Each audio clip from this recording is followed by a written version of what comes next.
আসসালামু আলাইকুম। ২০২৪ সালের এসএসসি অর্থাৎ উচ্চ মাধ্যমিক পরীক্ষায় যারা অংশগ্রহণ করতে যাচ্ছ, তোমাদের জন্য অনেক শিক্ষার্থীর জন্য একটি দুঃসংবাদ রয়েছে। দুঃসংবাদটি কী সেটি তোমাদেরকে জানাচ্ছি। অর্থাৎ শিক্ষা বোর্ড থেকে একটি তথ্য জানানো হয়েছে। সেই তথ্যটা তোমাদেরকে জানিয়ে দিচ্ছি। আসলে বিষয়টি কী? ঠিক আছে?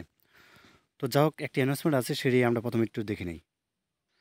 তো তোমরা ইতিমধ্যে জানো ২০২৪ সালের এসএসসি ব্যাচের জন্য আমরা বিজ্ঞান, মানবিক এবং ব্যবসা শাখার জন্য অল সাবজেক্ট সাজেশন মাত্র ৩০০ টাকার বিনিময়ে দিচ্ছি। সিকিউ এবং এমসিকিউ আনসার সহ থাকবে সাজেশনে। এবং সাজেশন মূল্য হচ্ছে ৩০০ টাকা অল সাবজেক্ট। পিডিএফ ফাইল তুমি হোয়াটসঅ্যাপ বা ইমোতে কিন্তু সহজে নিতে পারবে। আর নিচে স্ক্রিন নাম্বারটাই দেখতে পাচ্ছ, এই নাম্বারটির মধ্যে হোয়াটসঅ্যাপ বা ইমো আছে, সেখানে আমার সাথে যোগাযোগ করতে পারো, অথবা চাইলে সরাসরি ফোন দিতে পারো। ঠিক আছে? তো আমরা হচ্ছে মূল ভিডিওতে চলে আসলাম। তো বিষয়টি হচ্ছে যে তোমরা ইতিমধ্যে জানো, তোমরা যারা নির্বাচনী পরীক্ষা দিয়েছো, টেস্ট পরীক্ষা অনেকেই পাস করেছো, এবং অনেক শিক্ষার্থী দেখা যাচ্ছে যারা ফেল করেছে।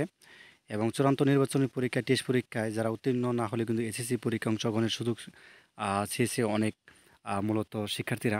তো বিষয়টি হচ্ছে যে মাধ্যমিক স্কুল সার্টিফিকেট যিনি তপন কুমার সরকার যিনি রয়েছেন, তার বরাবর হচ্ছে অনেক শিক্ষার্থীরা আবেদন করেছে। অর্থাৎ টেস্ট পরীক্ষা যারা ফেল করেছে তারা হচ্ছে পরীক্ষা জানিয়ে দিতে পারে, সুযোগ দেয়। তবে এই বিষয়টি কিন্তু আসলে শিক্ষা বোর্ড মানতেছে না। ঠিক আছে? অর্থাৎ তাদেরকে যখন পুনরীক্ষা পরীক্ষা নেওয়া হয়, তারপর হচ্ছে যারা ফেল করেছে, তো তাদের কিন্তু ফাইনাল পরীক্ষা দেওয়ার কোনো সুযোগ নেই।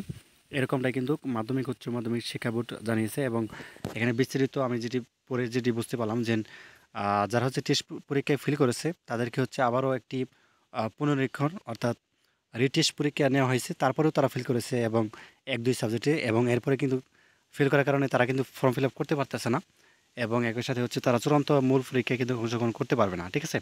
তো এটি হচ্ছে দুঃসংবাদ। আশা করি বিষয়টি বুঝতে পারছো। ধন্যবাদ সবাইকে ভিডিও দেখার জন্য। আল্লাহ হাফেজ।